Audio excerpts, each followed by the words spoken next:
ஓம் நம சிவாய. நம்ம ருத்ரநாத் போயிருந்தோம் இல்லையா, அங்கே சிவபெருமானை பார்த்தோம். அங்கேருந்து சிவபெருமான் 5.5 மாதம் வரையும் அங்கே இருப்பார். அதுக்கப்புறம் அக்டோபர் 16-17ஆம் தேதிக்கு மேலே இருக்க ருத்ரநாத் மேலே இருக்க சிவபெருமான் இப்போ நாம் இங்கே இருக்கிற கோபேஸ்வரர் அப்படிங்கிற கோயிலுக்கு கொண்டு வருவாங்க. கொண்டு வந்துட்டு அது ஒரு டோலி மாதிரி ஒரு ஃபெஸ்டிவல் பண்ணி டோலியில் வச்சு கூட்டிகிட்டு வருவாங்க. அந்த டோலியிலேருந்து வந்தவரை இதோ இந்த இடத்துல தான் வச்சு பூஜை பண்ணுவாங்க. அதாவது அக்டோபர் மாதம் 17-18 போல் இங்கே வந்துடுவாங்க. 20ஆம் தேதியிலேருந்து பூஜை டெய்லி இங்கே தான் அவங்களுக்கு பூஜை நடக்கும். இது வந்து கோபேஸ்வர் அப்படிங்கிற கோயில். இங்கேருந்து மறுபடியும் மே மாதம் 12 இல்லைன்னா 13 அந்த நாளில் வந்து ஒரு டோலி பூஜை போட்டு ஃபெஸ்டிவல் செஞ்சு அதில் சிவபெருமானை உட்கார வச்சு 2 நாள் இங்கே வந்து ஃபெஸ்டிவல் பண்ணுறாங்க. அதுக்கப்புறமா இங்கே இருந்து சுவாமியை ருத்ரநாத்துக்கு டோலியாகவே தூக்கிட்டு போய் அங்கே முதல்ல வனதேவதைக்கு பூஜை பண்ணுறாங்க. வனதேவதைக்கு பூஜை பண்ண அப்புறமா தான் ருத்ரநாத்தை அபிஷேகம் பண்ணி ஓப்பன் பண்ணுறாங்க இந்த கோயிலை. ஓம் நம சிவாய. இங்கே என்ன சொல்லணும்னா, ஓம் மணிபத்மா ஓம் அப்படின்னு சொல்லிக்கிட்டே சுத்தி வரணும். செல்வத்திற்கு உண்டான மந்திரம் இது.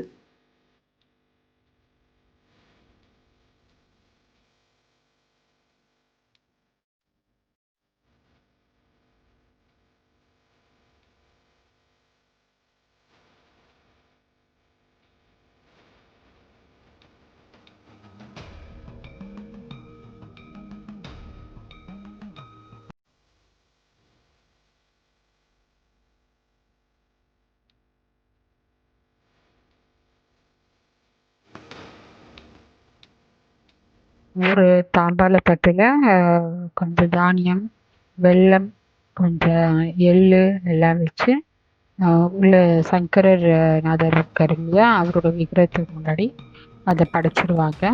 படைத்த பிறகு அந்த விக்கிரகத்தை கொண்டு வந்து வெளியில் இங்கே முன்னாடி வச்சுட்டு அதுக்கு ஒரு 2 நாள் பூஜை பண்ணுவாங்க. பூஜை புனஸ்காரம் ஹோமம் எல்லாம் நடத்திட்டு திருப்பி கொண்டு வந்து 2 நாள் கழித்து பல்லக்கில் எடுத்துன்னு வந்து முன்னாடி வைப்பாங்க.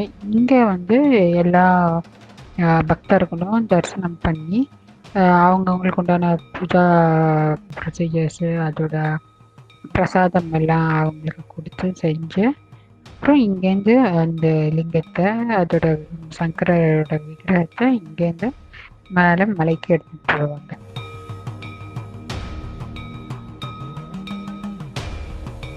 தீபாவளி அன்னைக்கு இங்கே வந்து விளக்கேற்றிட்டு இந்த கல்பவசத்துக்கு விளக்கேற்றிட்டு அந்த கும்பத்து மேலே விளக்கேற்றுவாங்க. இங்கே விளக்கேற்றின அப்புறம்தான் சங்கு ஊதுவாங்க. சங்கு ஊதுனதுக்கப்புறம் இந்த சுற்றி உள்ள 64 கிராமத்துலேயும் இங்கே விளக்கேற்றிட்டாங்கன்னு அந்த சங்கு மூலியமாக அறிவிப்பாங்க. அதுக்கப்புறம்தான் இங்கே இருக்கிற 64 கிராமத்தில் இருக்க மக்களும் தீபாவளி ஒளியை ஏற்றி வைக்கிறாங்க. இந்த கோயிலேருந்து தான் அந்த ஒளி வந்து இந்த கிராமத்தில் இருக்க 64 கிராமத்தில் இருக்க மக்களுக்கும் போய் சேருதுங்கிறது ஐதீகம்.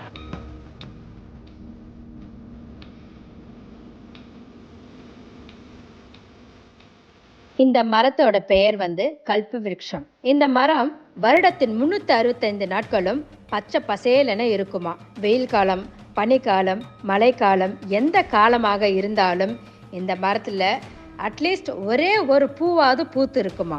இந்த கல்ப விருட்ச மரம் சிவபெருமானின் அம்சமாகவே பார்க்கப்படுகிறது. ஒரு சமயம் சிவபெருமான் யாருடைய கண்ணுக்கும் தெரியாம மறைஞ்சிட்டாராம். தேவர்களும் முனிவர்களும் தேவியும் சிவபெருமானை தேடிய போது அவருடைய புருவங்கள் இந்த மரத்துக்கிட்ட தான் தெரிஞ்சுதான். அதனால தான் இந்த கல்பவிருட்ச மரம் சிவபெருமானின் அம்சமாகவே பார்க்கப்படுது.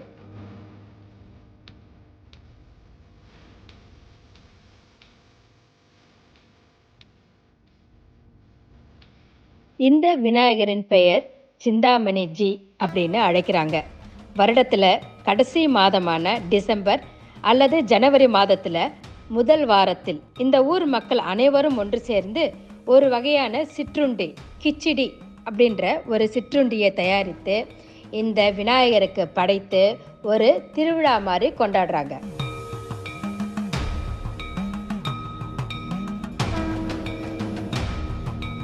இந்த சூலம் சிவனுடையது. காமதேவனை சிவபெருமான் தன் சூலத்தால் இந்த கோவிலில் வைத்துதான் வதம் செய்தாராம். ஆகாஷ் பர்வதத்தில் உள்ள இந்த திருசூலத்தை பக்தர்கள் தங்கள் வேண்டுதலுக்கு நன்றி செலுத்த இப்போ வெளியே கொண்டு வந்து வச்சிருக்காங்க. பக்தர்கள் தங்கள் வேண்டுதல்கள் நிறைவேறியவுடன் ஆகாஷ் பர்வதத்தில் உள்ள இந்த திருசூலத்திற்கு தங்கள் எண்ணங்களின் வேண்டுதல்கள் படி பூஜைகள் செய்து தங்கள் வேண்டுதலை நிறைவேற்றிக் கொள்கின்றனர். பின்பு மறுபடியும் இந்த திருசூலத்தை ஆகாஷ் பர்வதத்தில் கொண்டு போய் வைத்து விடுகின்றனர்.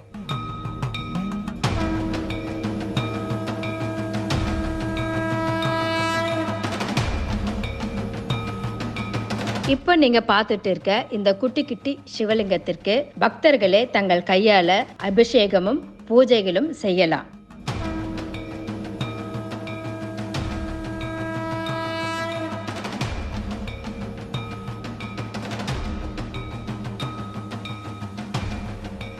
கேதார்நாத் பத்ரிநாத் யாத்திரைக்கு போகும் பக்தர்கள் இரவில் இந்த கோவிலில் தங்கிட்டு மறுநாள் காலையில் இங்குள்ள வைகுண்ட குண்ட் என்ற கோவிலில் உள்ள சிவபெருமானுக்கு அபிஷேகம் செய்ததுக்கு அப்புறமா தான் தங்களுடைய யாத்திரையை தொடருவாங்க.